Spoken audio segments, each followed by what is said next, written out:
Have you ever noticed that some of the biggest faith struggles we have is not by rejecting God, but trying to add on to Him? That's what we're going to talk about today in the story of the letter of the Colossians. We're about to start that in the Bible in small steps. This is a church that is not an open rebellion. There's no chaos going on like there was at Corinth. There's no persecution that was going on in Thessalonica. It's something actually a little bit more subtle and maybe more familiar to us. The believers in Colossae believed in Jesus Christ. They loved one each other. They were living faithfully. They were being nudged a little bit towards the idea that Jesus might not be enough. We've seen that before. So first of all, Colossae is a small town city in what we would call modern day Turkey. It was part of what was called the Lycus Valley in Asia Minor, so Little Asia, and it sat near two wealthier cities. Why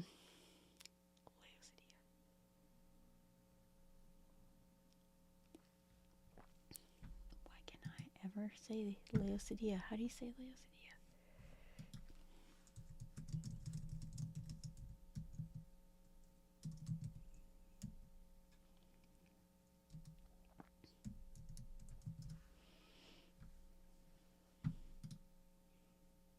When a shopping cart smashed my headlight, we worried we'd have to fight to get paid for such a small claim.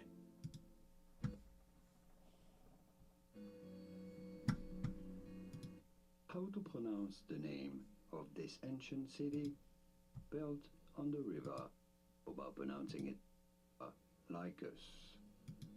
It's Turkey, built on the river Lycus. How do you go about pronouncing its name? Laodicea. Laodicea. Laodicea. Okay. So Colossae was a small city in what we would call modern day Turkey, part of Asia Minor, in the Lycus Valley, which was along the Lycus River, and it sat near two wealthier cities, Laodicea and Hierapolis. By the time this letter was written, Colossae was no longer important anymore, politically, economically, with trade. It had a history, but eventually kind of fizzled out. And that kind of tells us something about the people in this church. They weren't elites. They were everyday people, farmers, laborers, merchants, enslaved people. Makes me think of like when you have towns that used to be along the old Route 66, and then suddenly Route 66 was replaced by an interstate, and nobody visited there anymore. You know, it once had a name to it, and instead no longer did. Again, it also had enslaved people, and they're trying to follow Christ in a place that felt like it was forgotten.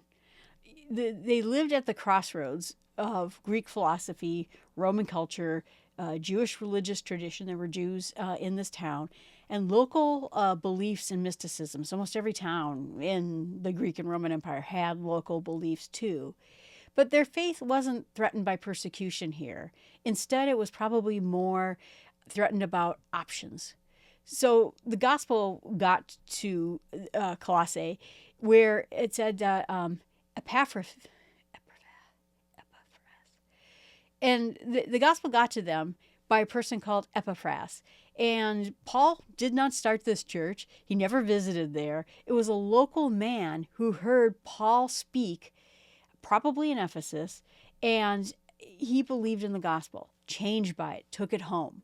And that's what is really interesting because, like I said, we're not only just getting the apostles giving the message of the gospel out, we are getting people who heard the apostles now getting the message out and starting their own churches. So it was not a celebrity apostle church. It was planted by someone who lived among them, someone who spoke their language and understood their pressures and loved them deeply. Paul later called Epaphras. Paul later called Epaphras a faithful minister in Christ, a servant who worked hard in prayer, and someone who is struggling and laboring for the church in prayer. He is not someone we know of as flashy or authoritative. He's just faithful, pastoral, and deeply invested in his people. So why does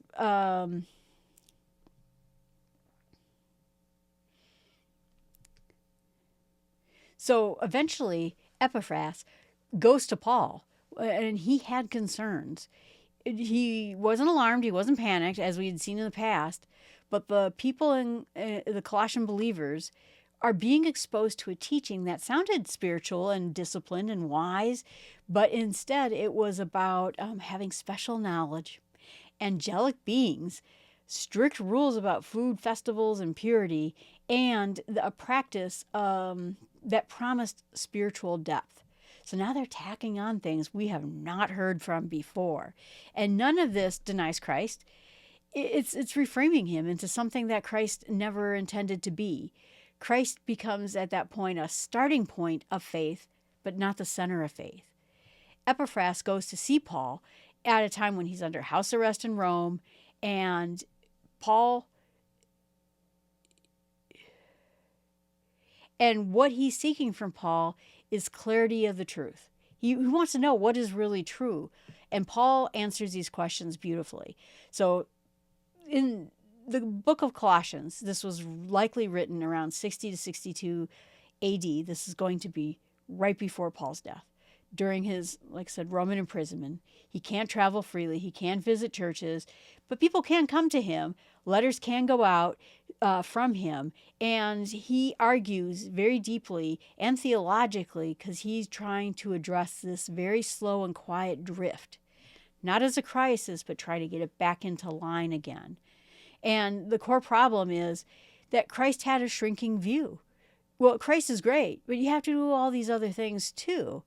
And so Paul wants to show them in this letter that Jesus is not just a spiritual option among many, that it's not a stepping stone to something deeper and much more secret. We've seen that, right? Where people tried to write these code books like, oh, the Bible's not the Bible. There's secret numeral codes in there that you didn't know, but I'm going to show you, if you buy my book, what exactly is being mean there. Jesus is not a stepping stone. And Jesus didn't try to hide things either. He was trying to explain things so that people finally got it. Jesus also did not get improved by adding on rules and angels and mystical experiences. Christ is supreme. That's the end of the story. And Paul even, adds in this book, when we get to this book, Christ created everything. He holds everything together. He's fully God, fully head of the church too. It's not something abstract. It's not something you have to read some sort of inside message about. This is very clear. And this should be reassuring to these people who are adding on. If Christ is sufficient, then believers don't need to exhaust themselves trying to change upgrades, to try to make this easier or better. And I think about like the Christian in Colossae, who they want to grow, they want to be faithful in the church, yet they hear other people saying, oh, yes, there's Jesus out there, but guess what? This practice, these other rules, oh, these special mystical angels and higher knowledge. And Christ is saying in this letter that growth doesn't come by adding weight and burden. It grows from creating deeper roots in Christ. I mean, I think that's in a lot of ways what Jesus was preaching about in his life, that you added so much on. He calls the Pharisees a brood of vipers. You have added on so many rules to people's hearts. It's burdensome to them. I think that's what's happening here. They're doing it all over again, but it's completely new things. And Paul then, will continue on away from the theology, but then go on to daily life, how they should treat each other, how they live in their households, how faith should transform their relationships that they have in life. Epaphras, he stays in this story.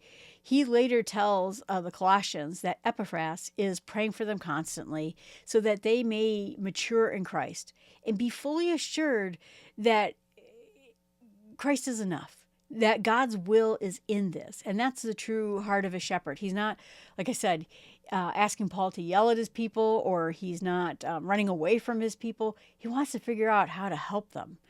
And Colossians is a story that just reminds us that faith's erosion isn't always, I think, we think of it as, someone rejecting. They go to some fancy schmancy college and then they reject Christ. But sometimes it begins with distractions, additions, getting trapped onto mystery secrets that I read about in a book I just bought, something like that. Instead, we know that Jesus is the foundation. He's not just an introduction to the faith. It wasn't just a starting point. And I hope that you'll enjoy the book of Colossians. Again, another very short book. And we're doing a lot of these podcasts on these letters. But you can always email me at jill@startwithsmallsteps.com. I had some email problems. Those are all fixed now, I believe. I appreciate you being out there. Have a great day. And I can't wait to get into the book of Colossians with you all.